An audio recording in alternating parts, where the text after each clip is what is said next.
Hi everyone and welcome to Isamu Rat Care.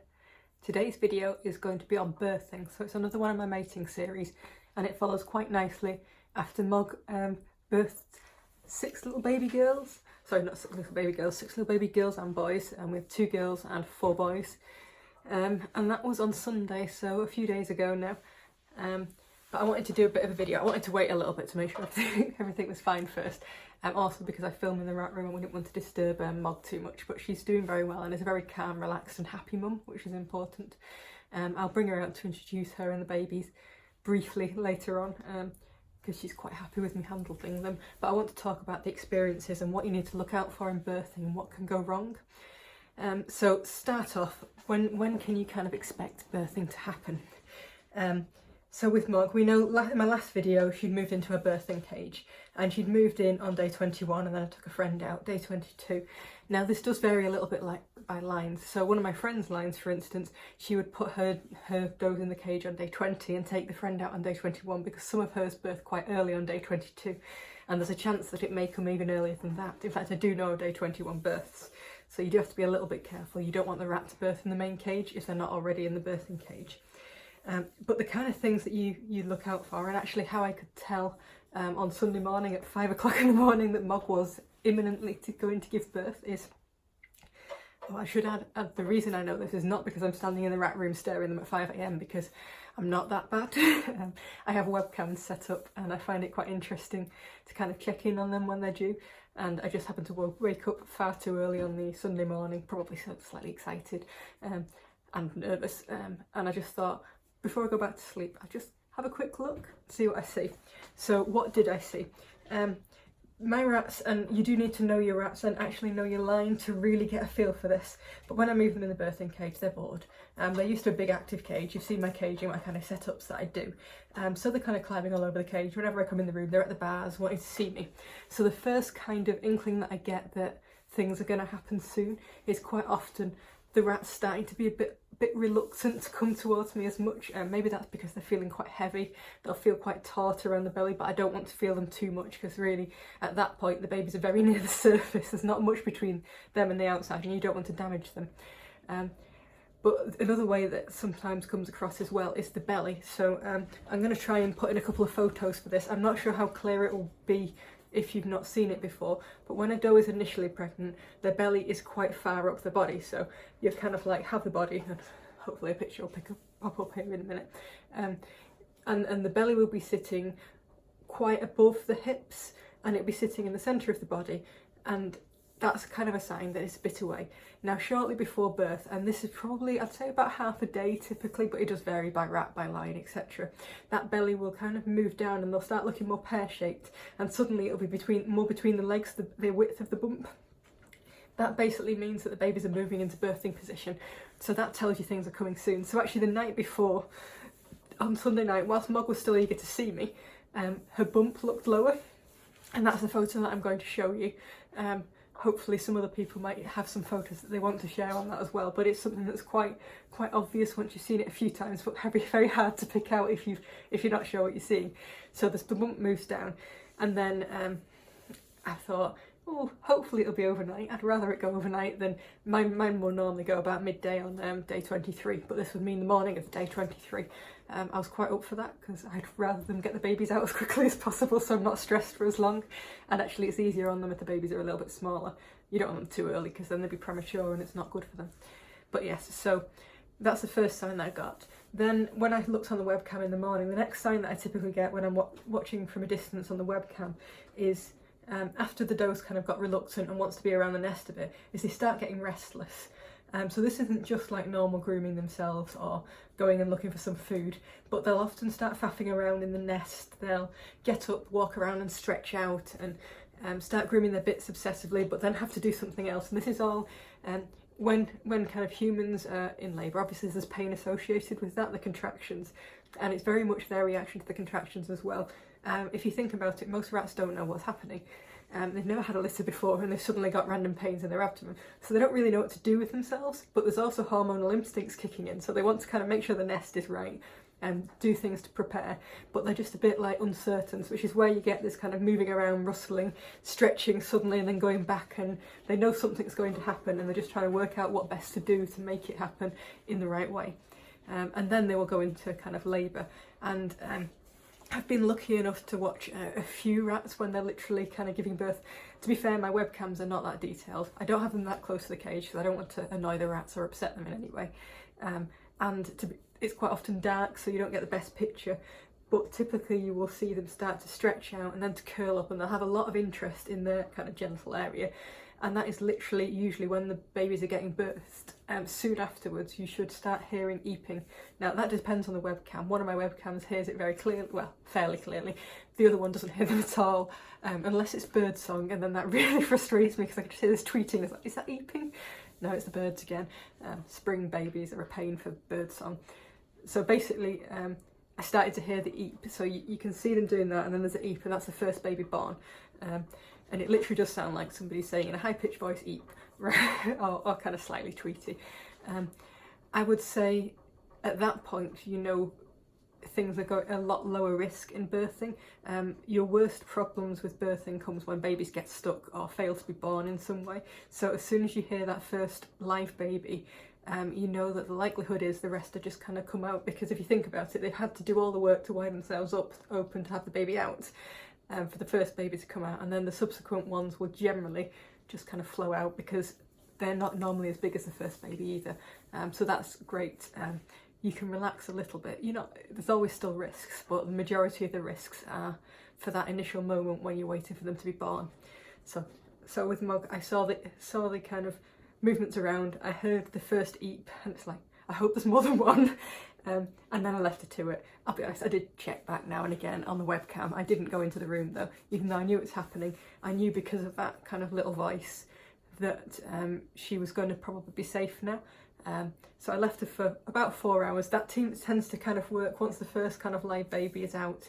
4 hours is not a bad time, and then I just popped in to see how she was doing, stuck my head in.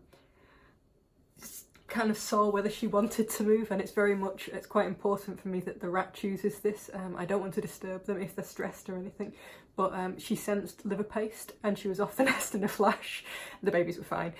She's still quite food motivated, bless her, and liver paste is like the ultimate treat for my girls. So she popped off. I took a quick photo. I didn't touch the babies at that stage because I don't think it's fair. I took a quick photo with my phone over the nest while she was eating liver paste, and checked her over. So it's quite important for me to make sure that she feels quite soft, because sometimes they can only birth half of a litter and the other half may be kind of a bit funny, because they have 2 uterine horns that kind of wrap round, which is sometimes actually why you can lose half a uterine. It's like a full uterine horn and still have babies born. I had one that was clearly miscarriaging, blood on her bits, and she went on to birth a baby, just one. But that was kind of linked with that. So I like to have a quick look over and make sure she's not discharging heavily, because that can sometimes happen if they've damaged themselves slightly. And make sure she's well in herself, she's shiny, she's happy, and then leave her and the babies be. If she tolerates it, I'll have a quick photo of the babies so that I can take it away and try and count them up and be nosy and such. As it was, Mug was absolutely fine. She's in perfect shape.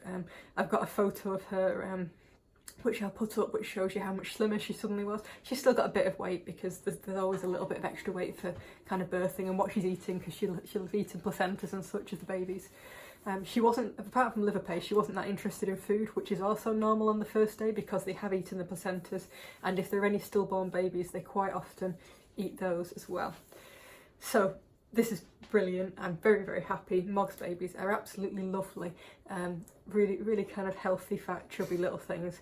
I got my hoped for mixture of red eyes and black eyes, which is brilliant. 6 lovely little babies, and that's kind of a reasonably smallish litter. It's not tiny, but it is smallish.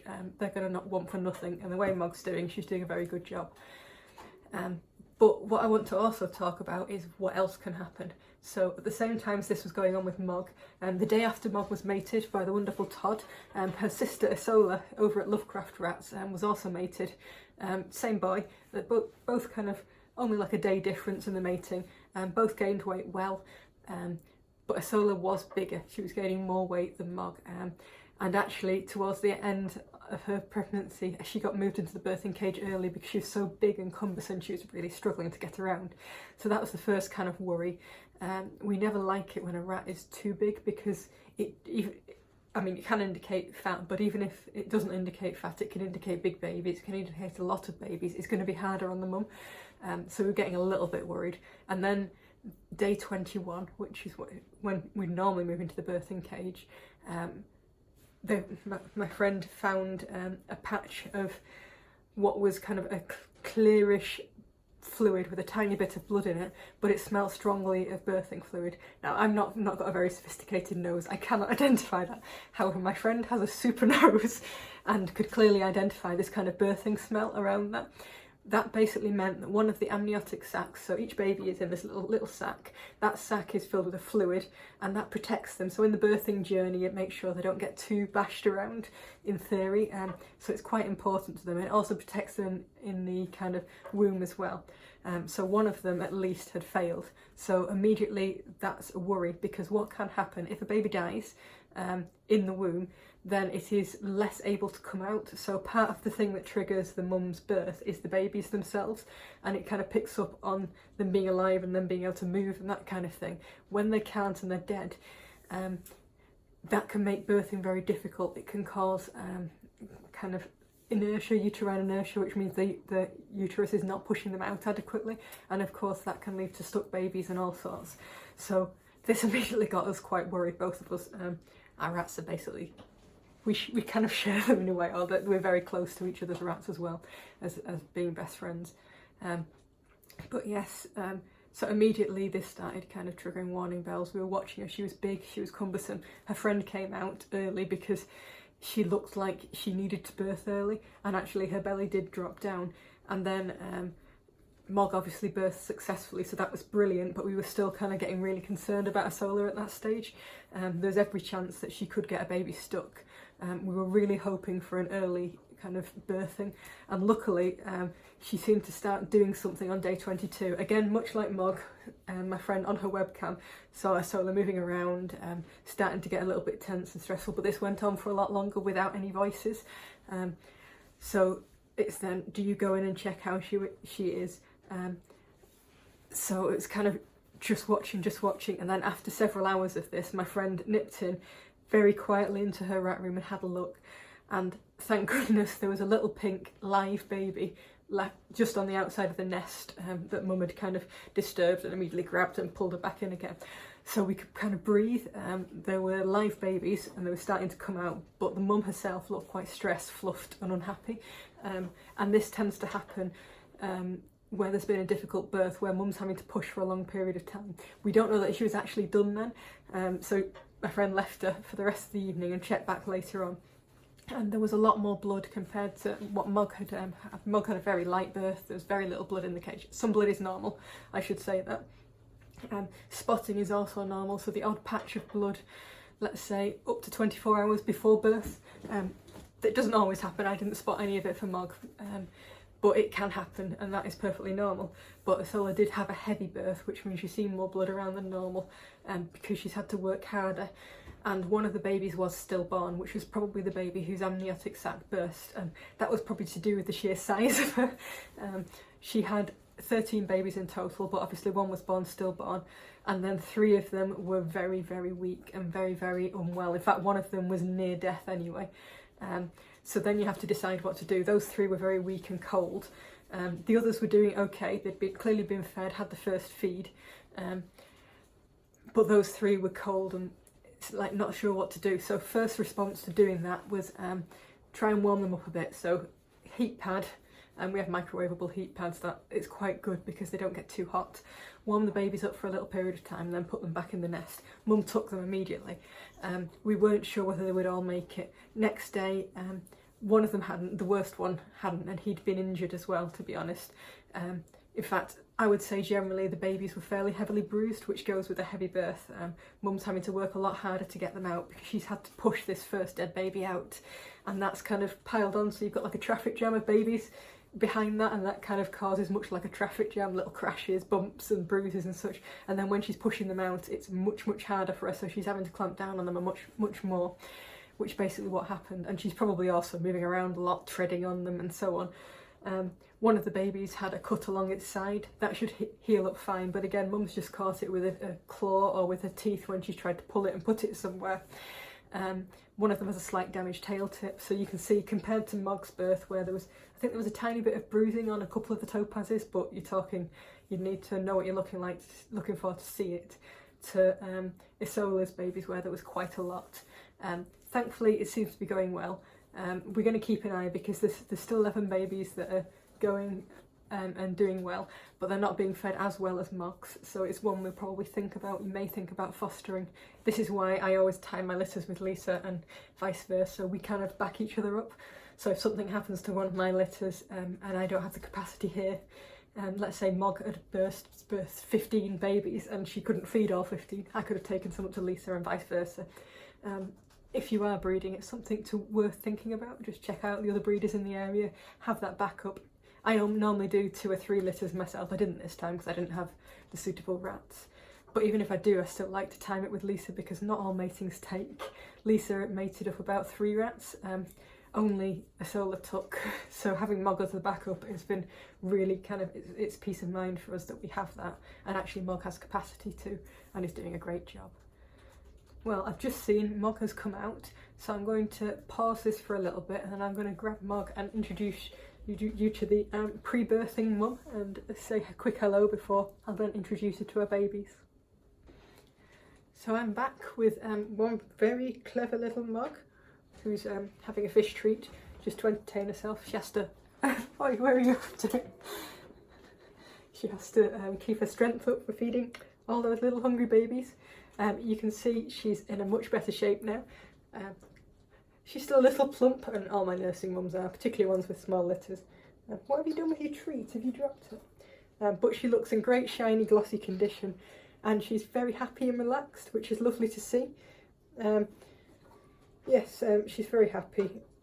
We have cuddles every day, so when I go to feed so I check on the babies and feed her, I give her the option if she wants to, she can come out, which she does choose.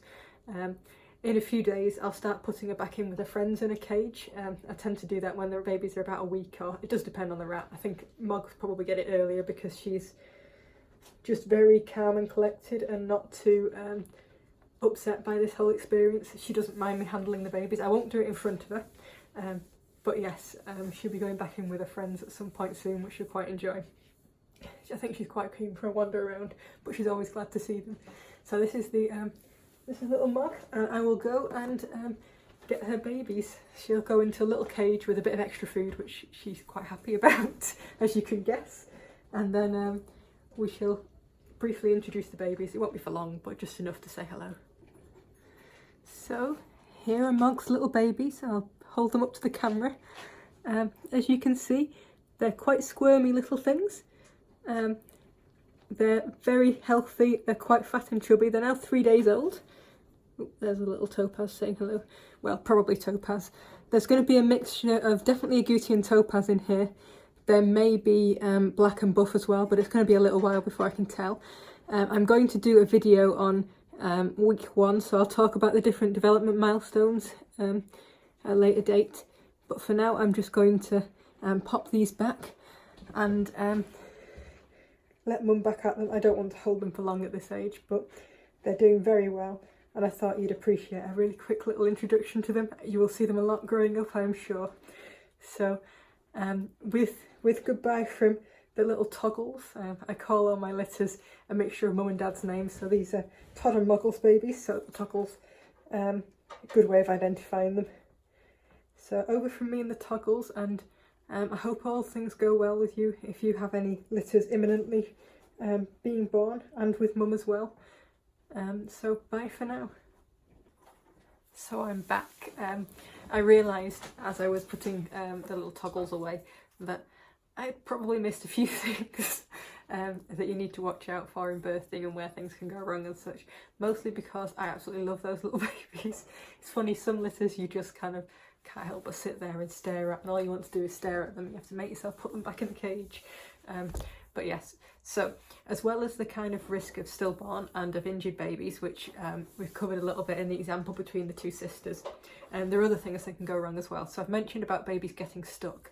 So if your doe is in labour for a long period of time and nothing is happening, you need to have a check on her. So you can either do that by physically lifting her out and looking at her, particularly paying attention to her bits, or she can be hanging on the bars, or try and tempt her up onto the bars with a particular treat so that you can have a good look at her.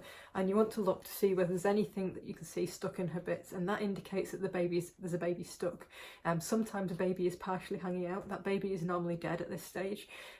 So if it is partially hanging out, then you either need to try and gently ease it out yourself, or take them to the vets, and the vets can do that. But bear in mind, at this stage you're very unlikely to get any living babies, because if they're in labour for a long period of time with a baby stuck, normally babies behind it will start to die, basically because they're starved of oxygen and various other nutrients. So that's one thing to bear in mind, and that's so when you see a rat stuck in labour for a long period of time, and I would say 24-48 hours, real alarm bells need to start ringing at that point, particularly because the doe will be getting very kind of tired, physically exhausted. What you can have done at that stage, if you can't see any baby or anything stuck, is you can try something called an oxytocin injection. I think there's also a kind of calcium glucamate, I want to say. I might have got it slightly wrong, but those are injections that can help stimulate birthing. So sometimes one of the causes of uterine inertia, which means that they're not giving birth or they're not going into enough labour to give birth, is that they don't have quite the right balance of chemicals in their body to do it. And oxytocin is kind of a kind of push to the body to get it out, and the calcium glucamate helps in terms of making sure they're not calcium deficient and so on, which can help the birthing happen. They don't always work. To be honest, if you've got to that stage, then it's unlikely that the injections will work. But it's worth a try, because the next step on that case, in order to save the doe's life, is an emergency spay. So that means effectively a caesarean, but you're not expecting the babies to survive from that.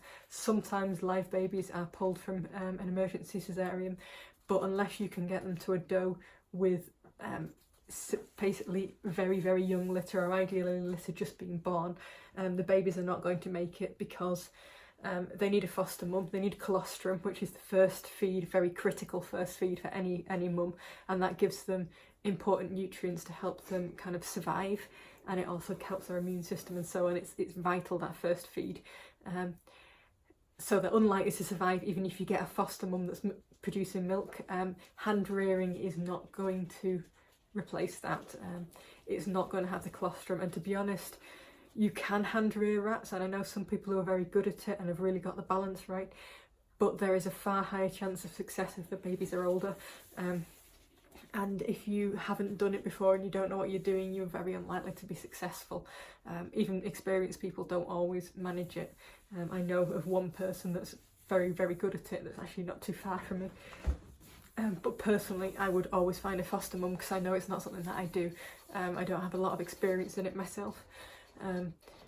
But yes, but I do know that colostrum is critical. So if you do have to have a caesarean, the babies are not going to make it 9 times out of 10, in fact a lot more often than that. But the doe becomes your priority. You've chosen to get her pregnant, you've got to kind of help her how you can. The other option is to put her to sleep or to let her pass of her own cause, because she will, if she's still straining in labour, she will basically kind of exhaust herself, and then once she's exhausted she can no longer pass the babies. So it is an emergency. Once she gets kind of floppy, droopy, can't do anything, maybe she's discharging.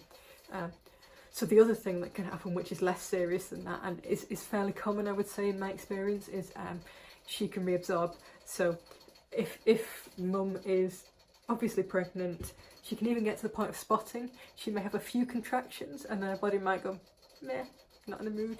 There's probably a degree of uterine inertia in that, but rather than babies having started to get born, which is where problems occur, because once they're in the birthing canal, the body's kind of committed, quite often it never gets to that stage. So instead the mum's body will start breaking the babies down, so the babies will die inside the mum, and then the body will start reclaiming the nutrients.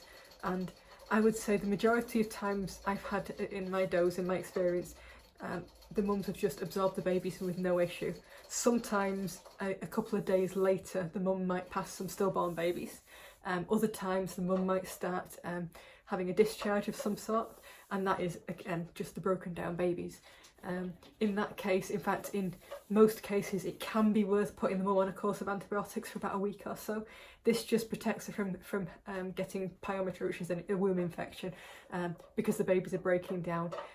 It's just kind of coverage, so something like Baytril. It doesn't have to be a particular fancy antibiotic, because it's more there to cover them, to just kind of give their body a little help. Their body should know what it's doing and should do it fine. So that's another thing that can happen, and I would say that is not uncommon, particularly if you breed this time of year in winter, which is why I'm very pleased that Mog did give me babies. I'd like 1 or 2 more, but you always do. Actually no, I don't like really big litters. This is kind of perfect for me bonding with them. So yes, so that kind of covers some of the major things that can go wrong. So we've talked about the successful birth and how to tell when the birth is starting and how to not interfere. That is critical, I should say. If you don't have a webcam, listen at the door. If you hear eeping, then come back in a few hours if you want to check on her. Just give a chance to fully finish. If you don't hear any eeping, pop your head in, be quiet, try not to fuss her, leave her to it, unless you see that she's been in labour for a long period of time or she's physically struggling, so kind of fluffed up, hunched. And even then, so like Isola was fluffed up and hunched and uncomfortable and kind of clearly had been straining for a long period of time, but she needed leaving in the cage because she was okay in that she'd produced a baby. She needed to be left to finish it with appropriate food and such to kind of support her in that. So that's quite important. Now we've talked about some of the things that can go wrong, so stillborn babies. We've talked about reabsorbing, injuries to the babies, so bruising and such. I'll try and make sure there's some pictures at some point in this for the bruising. We've also kind of looked at when an emergency occurs, what you can do and what the vets can do as well. And the vets probably won't have seen many rats in this situation. But it does kind of tie in, and the other problem is with an emergency vet, you're never sure who you're going to get. Thankfully the one time between me and Lisa we've needed an emergency vet, we've got a good one, and actually our normal vet is lovely and decided to come out on an emergency call out on a Saturday to make sure she could assist the emergency vet in the operating on to kind of do a caesarean and spay on the poor doe that had been in labour for 72 hours at that point and had had 2 oxytocin injections. And they hadn't helped. She'd got a baby stuck. She survived, thankfully. The babies didn't, but at that point the doe was what mattered. So that's kind of thing. I will say that whilst I would say stillbirths are fairly common, not full litters, but particularly in big litters, it's not abnormal to have 1 or 2, or to 1 or 2 to die in the first kind of 24, 48 hours. And reabsorption is not uncommon. I see it fairly often. We do breed a little later than some in our line, so it probably increases the likelihood of it. But generally it's not a big deal. I've not had a doe with an active infection, though I do know others that have had that and have needed the antibiotics for a period of time.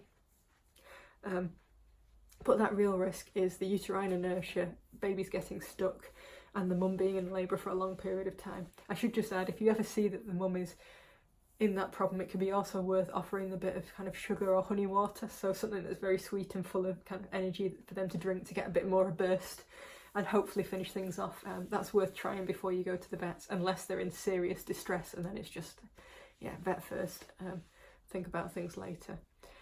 So that's where we are. I would also probably add, if for some reason, like you see I'm checking on Mog, I'm faffing with Mog, but I mentioned that I let the doe judge it. If the doe seems very, very stressed, very, very unhappy, if she's not taking to the babies, if she's kind of scattered them over the cage and she doesn't know what to do, and that can happen.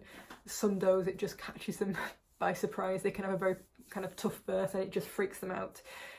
So if you find that you've got like a biggish cage like me perhaps, and the babies are scattered everywhere and cold and mum's just like freaked out, get her out, stick her in a little cage, kind of covered over to calm down, collect all the babies up. If they are cold, try the warming them up thing, because mums are more likely to respond to a warm baby because it wiggles more. put them in a little nest and try adding her back in.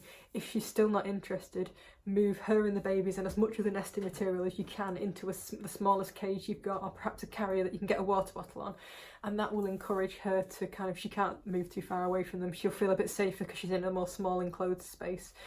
You can also cover over the cage. You know, I put card over the outside of my cage.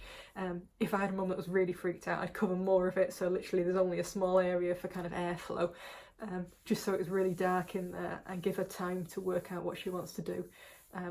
If she's definitely not feeding the babies by the next day, then look for a foster. So a good way of doing that is, part of the reason I'm part of the NFRS is I know that's a backup, so if something goes wrong and Lisa doesn't have a litter close by and I don't know what to do, I know I can post on there, and the chances are somebody will have a litter and often to take, I might have a long drive, but it's an option. And there's also kind of online groups with other breeders on it that you can ask, specific to your country. Rat Breeding and Varieties UK is the kind of UK one that I'm a member of, so that's worth doing. And to be fair, I've got a lot of breeder friends. If they've got litters, they would always help out too. And that's quite good having that backup, because like I mentioned before, hand raising rarely works unless you really know what you're doing and they've had that first feed. And then, to be honest, you're better off second week, you've got more chance than the first week, and so on. So I think that's everything in terms of birthing that I can think of. I've probably missed loads of things, but it gives you a bit of a flavour for it and some of the things to look out for. I'm now watching Mog, who's trying to get my attention because apparently the food I've given her is not sufficient, and she desperately needs more. She's probably also a bit bored. She's one of those mums that she loves her baby, she feeds them very well, she keeps them very clean, nice and warm in the nest, but she wants to do other things as well. She'd be quite happy to have a little wheel in there to go and have a quick run and then go back to the babies, but her cage is purposefully boring for a while. She'll be very, very happy when the babies get a set-up around about 2.5 weeks, which I will cover at some point. So she's got to put up with being a little bit bored for now, bless her. So bye from me for real this time. Hopefully I won't suddenly have a massive brainwave and think, oh, I didn't think about talking about that and add another video to this. But yes, I hope all goes well, and see you next time.